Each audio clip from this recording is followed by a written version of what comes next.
Bună seara, dragi părinți, viitori părinți, bun găsit, prieteni! Azi o să vă provoc la o discuție despre artă, deoarece artele joacă un rol extrem de important în dezvoltarea culturală și intelectuală a oamenilor, deci implicit a copiilor. Să nu uităm că prin artă se definesc anumite perioade din istoria omenirii, trădează cu ușurință atât starea socială, politică, cât și frământările personale ale artistului și a vremurilor pe care le-a trăit. Studii recente au demonstrat faptul că activitățile artistice din perioada de copilărie timpurie dezvoltă capacitatea mentală a copiilor, ajutându-i să învețe mai ușor și mai eficient. Cei mici sunt, prin definiție, mici artiști, joacă în lumea culorilor și a formelor, exprimă mai mult decât noi, suntem capabili să descifrăm. Și la beneficiile pe care desenul sau pictura le au, nu cred că ne gândim prea des. Așa că mi-am propus să intrăm puțin în lumea asta a creativității și să aflăm nu doar beneficiile pe care le au desenul și pictura, ci și cum să descoperim timpuriu un talent născut, cum îi susținem pe copii în procesul de creație, cum îi ghidăm și, de ce nu, care sunt perspectivele de viitor în lumea artelor vizuale. Este alături de mine în această seară Alex Șerban, artist vizual, profesor de desen și pictură la Clubul Copiilor din Beclean. Bună seara, Alex! Bună seara și mulțumesc de invitație. Îți mulțumesc că ne ești alături. Cred că în această perioadă, ca să zic așa, lucrurile au mers mult în online. Uite și discuția noastră de astăzi, chiar dacă ar fi frumos să fi fost printre culori și pensule într-un atelier, suntem la distanțare și la depărtare, așa cum cer toate regulile. Hai să vorbim despre copiii de astăzi, care au acces la foarte multe jucării și jocuri și cu toate astea, hârtia și creioanele, culorile, acoarelele rămân în topul preferințelor când vine vorba despre creativitate. Și raportându-ne la multitudinea de materiale ce există pe piață, ne poți spune cam de la ce vârstă le putem face cunoștință copiilor cu desenul și pictura? Nu știu să existe neapărat o vârstă anume, adică copilul cumva își manifestă el interesul. La vârstele fragede până la 2 ani de zile, oricum nu putem vorbi neapărat de desen, dar e o etapă foarte bună în care ei se familiarizează cu mișcarea, cu coordonarea mâinilor, coordonarea mână-ochi.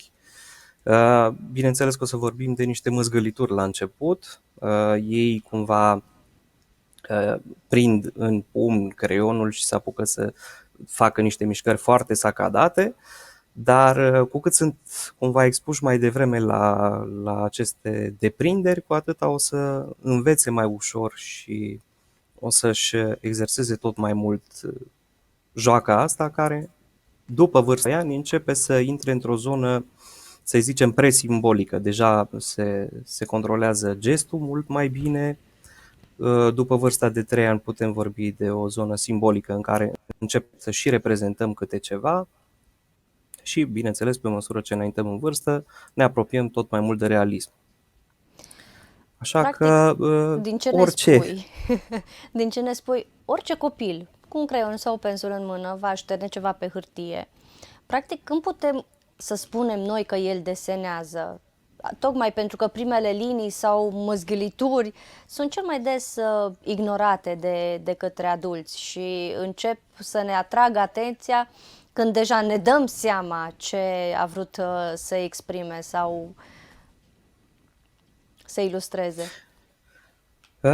Cred că începând cu vârsta de 3 ani putem să ne dăm seama, deși și acolo sunt unii mai precoci, sunt unii foarte talentați nativi care cumva știu să intre într-o zonă simbolică, știu să reprezinte anumite lucruri, cum ar fi soarele sau mașinuța, mă rog, trebuie să înțelegem că ei au o dorință, imaginația o au, dar încă le lipsesc mijloacele. Încă învață deprinderi motrice, deprinderi verbale, adică vedem că un copil învață să ducă lingura la gură, prima dată scapă pe bavețică, după aia încet încet coordonarea e din ce în ce mai bună și o să-și nimerească gura cu lingurița, așa mai departe. Deci orice lucru se învață prin repetiție.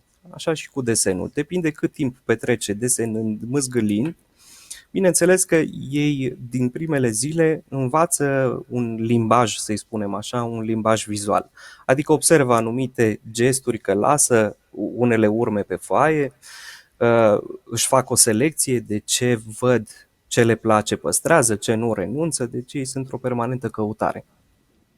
Ce se întâmplă practic toată copilăria lor, adică nu numai în desen, și verbal caută, și gusturi caută. În primele etape ale unui copil vedem că duce totul la gură, e o metodă de explorare a lui, când ochii încă nu-l ajută.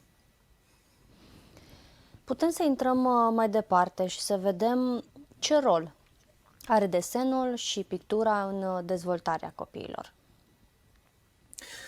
Păi, în primul rând, cum spuneam, dezvoltarea motrică este foarte importantă, adică învățăm coordonarea mână-ochi, care o să ne ajute pe tot parcursul vieții, fie că ne legăm șireturile, că desenăm, scriem sau orice altceva, că tăiem ceva când o să fim mai mari.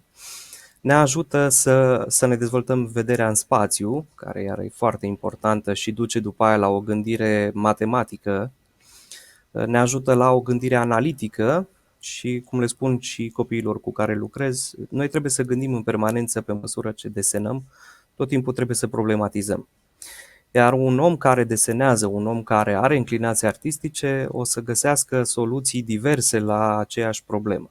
Deci o să aibă capacitate de a vedea cumva outside of the box, să găsească diverse soluții unde alții poate nu văd. O să învețe să împartă pe bucăți mai mici o formă mai mare, la fel și cu problemele pe care le întâlnesc în viață. Dacă înveți să le împarți în mini-probleme, le rezolvi cu o mai mare ușurință și nu te lasă să fii copleșit. Deci, până la urmă, nu ne gândim doar la ceea ce înseamnă această activitate ca și divertisment, să zic, să tindem să credem că doar pierde timp. Păi nu pierde timp, adică orice activitate și joaca pentru un copil e un bun prilej de învățare. Deci din orice joacă, din absolut orice facem, că e un joc de rol, că e un joc cu jucării, că compunem puzzle-uri, că desenăm sau măzgălim, totul e o învățare continuă. Și asta e de neprețuit până la urmă. Omul cât trăiește învață și cred că ar fi mult mai benefic să petrecem timp cu copiii noștri, să citim cărți ca să le dezvoltăm imaginația, să le citim povești, să desenăm împreună cu ei, mai util decât să îi lăsăm în fața unui televizor, în fața unei tablete. Și dacă îți urmăm sfatul, să zicem, și începem activități artistice acasă, înainte de a intra copilul la creșă sau grădiniță, unde de obicei au loc primele recții, ce putem noi să învățăm sau ce ar trebui să învățăm? Aici, din calitate de pedagog, vă spun că părinții pe partea asta de școală ar trebui să nu învețe. Adică dacă un copil ajunge la grădiniță sau la școală și știe deja să scrie, să citească, în timp ce ceilalți colegi ai lui nu știu acest lucru, el se va plictisi teribil. Pentru că el știe deja informația asta, doamna învățătoare sau învățător trebuie sau educatoarele de la grădiniță trebuie să se ocupe de ceilalți copii care nu știu și o să ne trezim cu probleme destul de mari, în sensul în care un copil plictisit poate să fie obraznic, poate să aibă probleme de comportament, să fie asociate poate greșit cu anumite comportamente de tip ADHD sau cine știe ce. Se mai trezesc și unele învățătoare să dea diagnostice când nu e cazul. Deci, practic, așa se întâmplă și în ceea ce privește desenul și pictura, da? Deci îl lăsăm să exploreze pe el cât de mult, fără să insistăm noi, să explicăm cum se face, nu știu, soarele. Bineînțeles. Da, copilul cel puțin până pe la o vârstă de 4-5 ani trebuie lăsat cât de liber se poate, pentru că el acum își formează limbajul vizual și prin experimentare e cel mai bine să învățăm. Bine, putem să-i prezentăm alte desene, alte planșe, oricum copiii în mare parte învață prin imitație. Deci o să învețe prin ce vede în cărți, în albume, poate la televizor, poate la alți colegi, odată ce intră într-o comunitate sau la prieteni, la vecini. Este oricum o provocare, ca să spun așa, pentru că nu suntem toți talentați și atunci s-ar putea să învățăm și lucruri greșite. Și la acest capitol poate ne ajuți, nu știu, dacă există vreo tehnică care ne poate pe noi ajuta să îi facem pe copii să asimileze mai ușor cunoștințele care țin de culori, fără a-i stresa. Încă de când sunt foarte mici, începem da, să le explicăm care ce culoare este și ne așteptăm ca ei să acumuleze această informație destul de repede.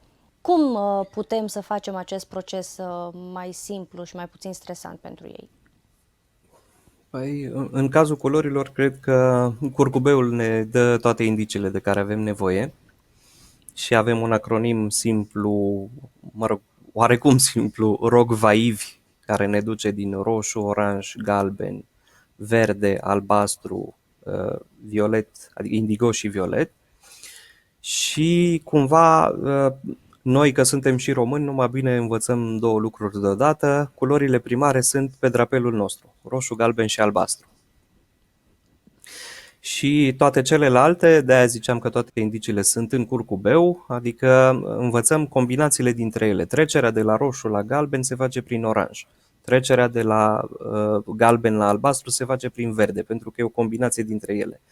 Și așa putem să învățăm combinațiile de culori, dar bineînțeles le asociem cu roșu cu focul, de exemplu, cald, așa le explicăm și că e o culoare caldă, soarele care e galben și încălzește și el, albastru care e ca cerul sau ca apa și care e rece, după aia verdele viață și avem tot felul de joculețe de astea de cuvinte prin care practic putem să-i familiarizăm cu culorile și bineînțeles cele mai bune sunt prin puterea exemplului. Vedem o frunză, îi arătăm, asta e verde, după aia îl mai verificăm, Deci totul merge prin asociere.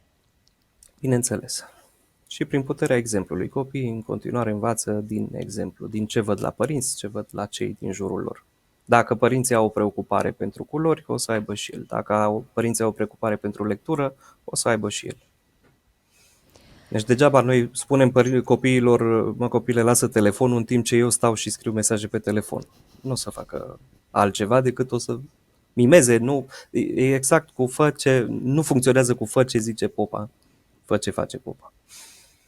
Da, totuși de la copii avem pretenții nu să fie ascultători și să facă ce le spunem noi, ca și părinți, pentru că noi știm ce e bine pentru ei.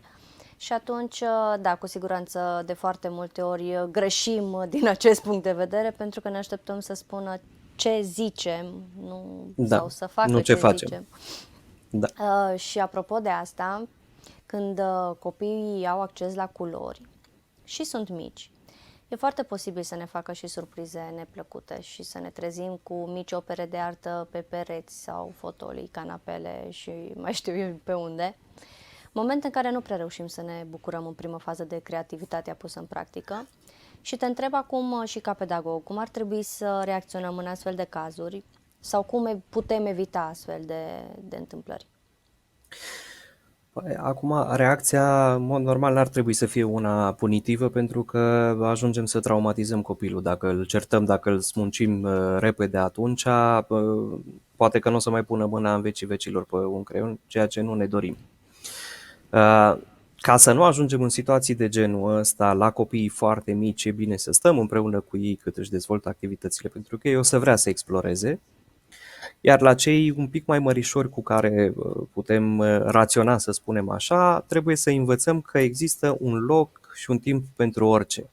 Adică la masă mâncăm, la birou desenăm sau ne facem temele, în pat stăm și citim o carte sau dormim, cumva să fie foarte bine delimitate activitățile și locul în care se întâmplă. Spune-ne cum recunoaștem un talent în artele vizuale de mic, ca să putem să-l cultivăm. aici e un pic cu două tăișuri problema, că se vorbește de artă infantilă, dar arta infantilă acum încă e într-o dezbatere filozofică în ce măsură se poate numi artă. Arta presupune un gest deliberat, adică eu îmi propun să fac artă în momentul în care pictez, când scopul activității mele este să creez artă, pe când scopul unui copil este să se joace, să învețe, să-și transpună anumite gânduri, anumite sentimente sau pur și simplu să măzgâlească. Despre talent, iar eu am o mică teorie, desenul poate fi învățat de la vârste mai fragede, cu destulă repetiție, până la vârste destul de înaintate și vedem acum un fenomen de mulți oameni care, adulți sau la pensie, se apucă de desenat, de pictat, își redescoperă acest hobby. Dar desenul poate fi învățat după anumite formule tehnice. Deci dacă avem un set de instrucțiuni și le respectăm, este aproape ca la desenul tehnic, inevitabil să nu ajungem la un rezultat. Pe când simțul cromatic, simțul pentru estetic, acolo cred că se poate discuta despre talent. Deci când vorbim de modul în care asociem anumite culori, modul în care înțelegem și vedem frumosul, și aia deja e un pic mai greu de verbalizat. Bineînțeles că orice copil e un potențial artist și putem vedea dacă are o preocupare intensă în zona asta, dacă preferă faia și creionul în defavoarea telefonului sau nu știu, a mașinuțelor sau a bătutului mingii. Da, atunci putem să spunem că are o înclinație și merită dirijat către direcția asta. Și ca Și părinți. iar Da, te rog. ușurința cu care el poate să reproducă anumite forme, cât de bine observă diferite mărimi, adică acolo poate că putem să vedem cât de bine observă el realitatea și e în stare să o reproducă la nivelul lui, la nivelul de vârsta lui.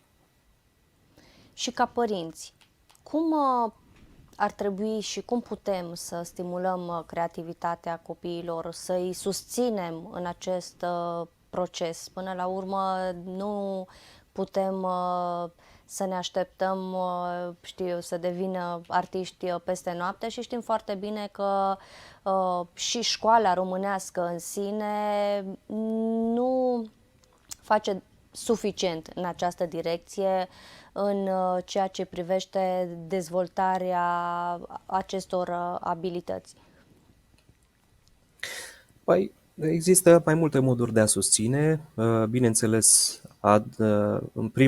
în primul rând trebuie să-i acordăm acces la materiale, să aibă creioane, să aibă pensule de calitate, pentru că nu se poate picta un copil cu o pensulă chinezească cu părul așa, să scoată mari opere de artă și nu presupune investiție enormă pentru 3 pensule, una care știe să facă vârf, una un pic mai mărișoară rotundă și încă una lată pentru fonduri.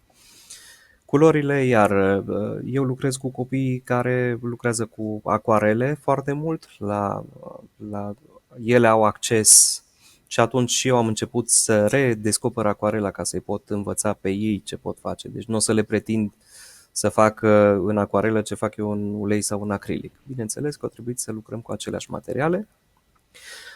Că tot vorbim de unde am ajuns, unde predau. Eu predau la Clubul Copiilor Beclan, dar bineînțeles și în Bistrița este Palatul Copiilor. Vârsta la cluburi și palate este de la 5 ani până la 19 ani.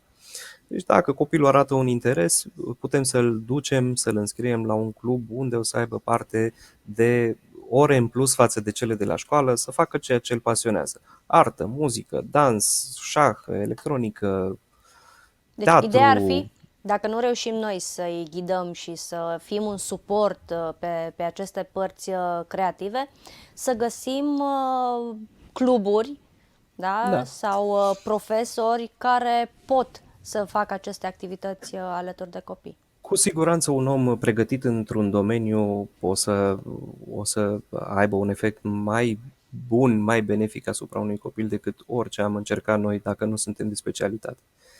Și aici paleta e largă, deci spun de cluburi și palate care au acces gratuit, dar și în Bistrița am văzut că sunt numeroase școli de dansuri, școli de pictură, de teatru, deci avem de unde să alegem. Toate astea intră la capitolul artă.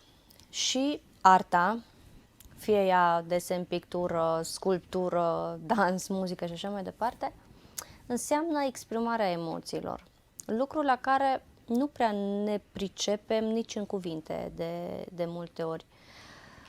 Ne poți spune cum să citim noi emoțiile exprimate prin culoare, conținut și formă, la ce anume să fim atenți și să încercăm să înțelegem starea copilului din momentul respectiv? Uh, E un pic cu dus și întors, pentru că s-au făcut, inclusiv în psihologie, s-au făcut tot felul de teste, cum este testul arborelui, testul omulețului, testul familiei și așa mai departe, dar și aici părerile sunt împărțite, adică nu știu câtă relevanță are clinic, plus noi învățăm prin imitație, adică dacă Ionuț vede la colegul lui culoarea albastru și lui îi place, aia nu înseamnă că e neapărat Ionuț e trist. Pentru că dacă ar fi să intrăm un pic în semiotică, da, culoarea albastru duce către tristețe, o culoare rece, folosim culori reci sau calde. Dacă vorbim de compoziție, pătratul este foarte stabil, denotă stabilitate. Dacă vorbim de triunghiuri, de exemplu, triunghiul cu vârful în sus e stabilitate, cu vârful în jos e instabil. În cultura europeană, o compoziție care se citește ca și lectura de la stânga la dreapta, dacă vedem o diagonală care urcă de la stânga înspre colțul dreapta sus, este considerată optimistă, dacă coboară din stânga în jos, este pesimistă. Dar nu știu dacă are relevanță asta în desenul copiilor. Psihologii au folosit desenul copiilor ca metodă de explorare pentru că era una din cele mai accesibile. Copilul încă nu are vocabularul dezvoltat să poată să-și exprime anumite stări și trăiri, nu știe încă să scrie și atunci un desen, o măzgălitură era ușor interpretabilă, să-i spunem așa. Deci nu trebuie să ne facem griji dacă el folosește doar culori închise pentru a se exprima, să ne În gândim că niciun caz trăiește era, ceva departe de ochii noștri. Era și bancul cu copilul care desena numai cu roșu și învățătoarea foarte speriată, anunță părinții merg la psiholog și psihologul pune prima întrebare, zice, da, de ce desenezi numai cu roșu? Păi mi s-au uscat celelalte carioci. Deci nu există neapărat semne în toate. Tocmai pentru că ne dorim pentru copii tot ce e mai bun, cred că facem din acest motiv și greșeli, încercând să le oferim, bineînțeles, și perspectivele de viitor. Cum e lumea artiștilor plastici de astăzi? Lumea artiștilor e foarte, foarte bogată, foarte variată. Au apărut tot felul de galerii și spații destinate pentru artă. Piața și ea variată, adică în orașele mai mari poate că se vinde mai mult decât în orașele mai mici, dar cumva un interes este ușor scăzut pentru artă pentru că n-am fost educați în școli în sensul ăsta. În alte țări unde s-a pus mai mult accent pe artă în școală, se vede că și piața înflorește și oamenii poate că nu dau un ban pe un tablou de duzină, adună mai mulți bani și își cumpără un obiect mai de colecție, fie el tablou sau sculptură sau cum își decorează casele fiecare. Da, e o lume foarte faină, foarte dinamică. Văd în generația mea că suntem niște oameni cumva renașentiști din nou, adică nu ne mai axăm numai pe pictură sau numai pe desen și noi experimentăm în cât mai multe domenii. Adică nu suntem legați de am terminat pictură, fac numai pictură. Pot să fac și multimedia, și 3D, și desen, și graffiti, și orice îmi satisface nevoia mea de exprimare artistică. Până la urmă, lucrurile sunt într-o continuă evoluție, ca să zic așa, în ceea ce privește exprimarea în general și arta. Așa că ce sfat ai avea pentru copiii ce iubesc desenul și pictura sau artele în general? Să urmeze această pasiune, indiferent de domeniul pe care după aia urmează să-l urmeze, să zicem așa. Adică prin clasa a 8-a deja cam știm la ce liceu vrem să mergem, dar latura asta artistică, cum am spus, are beneficii în toate domeniile. Adică dacă o combinăm cu literatura, imaginația vine din cuvântul scris, dar poate și să ducă o imagine către cuvântul scris. În ce ține de biologie, chimie, bineînțeles că avem și desen, învățăm să desenăm de la nivelul de celule până la anatomia artistică, care bineînțeles să ne folosească și la facultățile de medicină, de chimie.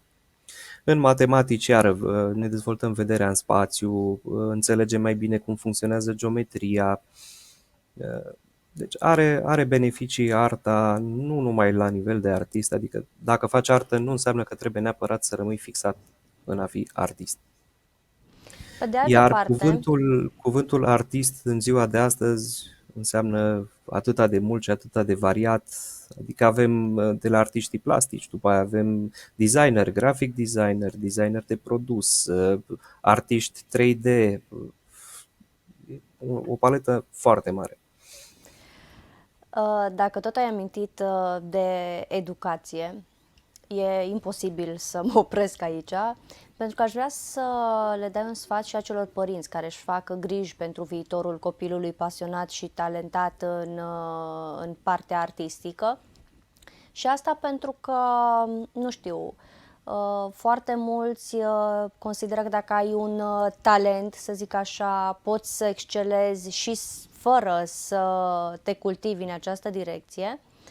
Iar pe de altă parte sunt, bineînțeles, cei care consideră că nu e o meserie. Hai să vorbim serios, da? Deci există încă în România foarte mulți părinți care nu văd oarecum rezultatele unor școli de arte ca fiind ok pentru copiii lor. Vor să-și vadă, nu știu, vor să fie toți doctori, economiști. Am trăit tot felul de etape în această privință în România.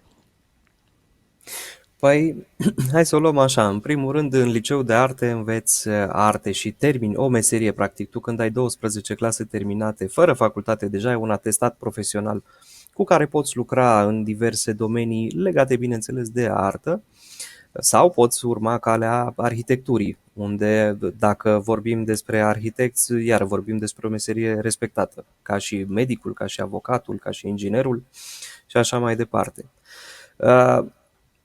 Când urmezi cursurile unei facultăți de arte, nu te leagă neapărat de faptul de a fi artist, iar pentru viitor, dacă vorbim despre el, toate studiile ne arată că marea majoritate a meseriilor pot fi automatizate, pot fi robotizate, mai puțin acestea care au un profil artistic, un profil uman, să-i spunem.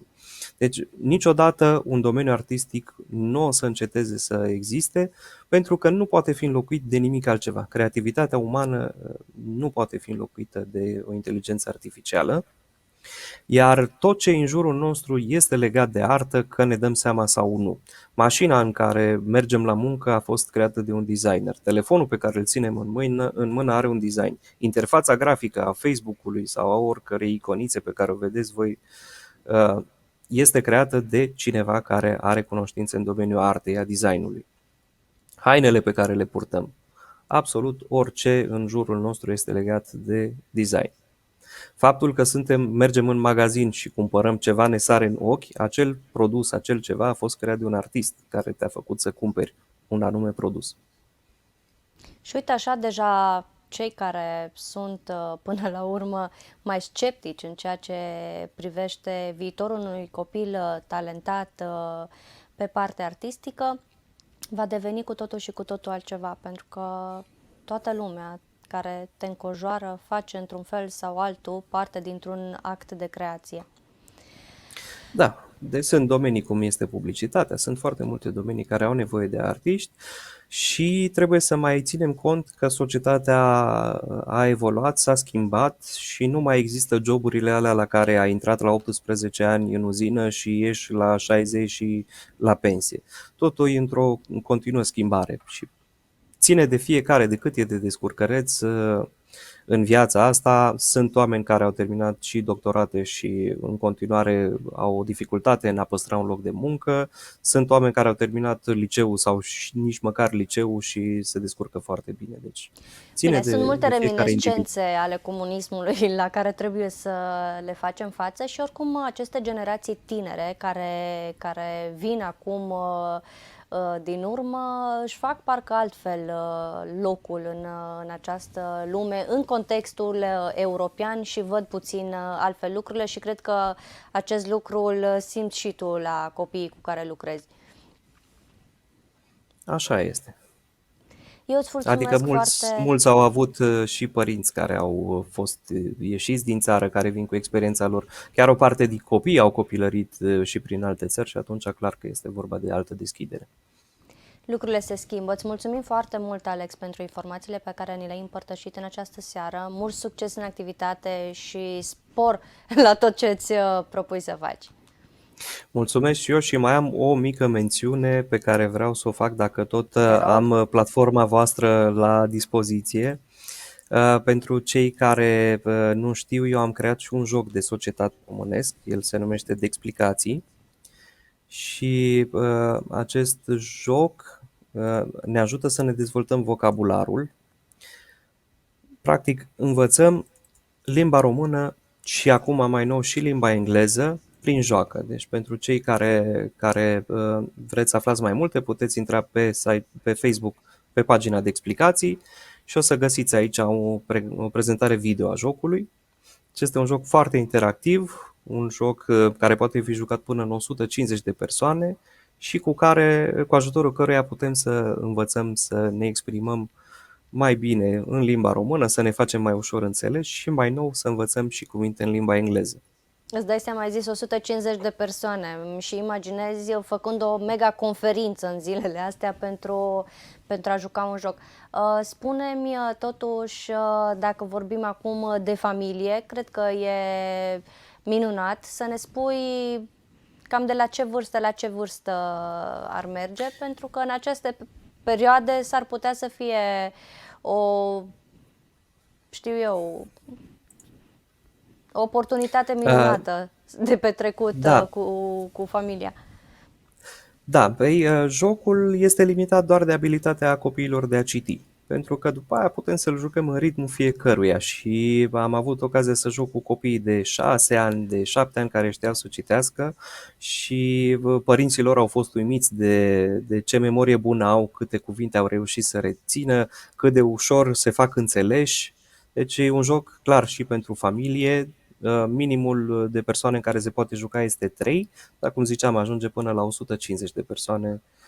Asta când o să scăpăm de pandemie și o să ne putem întâlni în număr mai mare.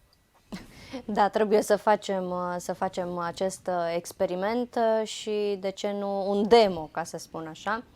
Da. Eu, da, sper ca cei care ne-au urmărit să fie atenți și eu, uite, tot o creație, artistule, Da, da, care... da, și aici intervine foarte multă parte de design și deci, tot procesul de creație al jocului, de la nume, concept, logo-uri, tot a fost făcut de mine în întregime. Deci un artist nu se rezumă doar la pânză și la creioane și pensule.